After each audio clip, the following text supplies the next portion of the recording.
Nusa Tenggara Barat selama ini menggantungkan PDRB dari sektor pertanian. Namun NTB kini tengah mengembangkan potensi di sektor pariwisata. Terlebih dalam skema MP3EI, Nusa Tenggara Barat bersama Bali dan Nusa Tenggara Timur masuk dalam koridor 5 sebagai pintu gerbang pariwisata selain penyangga pangan nasional.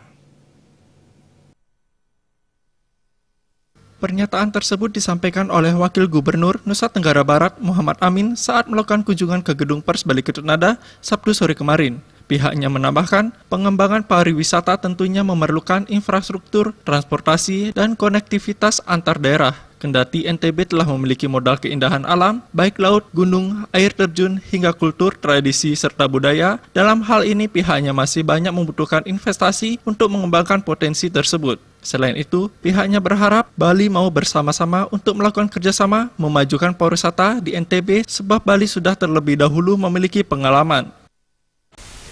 Tapi kami masih banyak membutuhkan investasi ya, baik dari bidang pariwisata terutama karena kita punya keindahan alam yang juga barangkali tidak kalah juga dengan Bali, cuma karena brandingnya Bali itu lebih sudah mendunia. Nah kita ingin ikut juga kan seperti Bali sehingga bisa mendatangkan devisa, multiplier efek secara ekonominya. Karena dengan pariwisata itu keindahan alam, kemudian kita punya laut, punya gunung ya, punya air terjun, punya tradisi, kultur budaya yang bisa juga kita jual untuk kepentingan.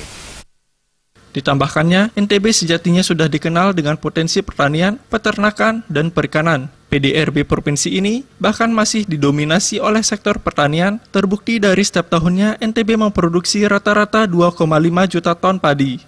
Darta, Bali TV.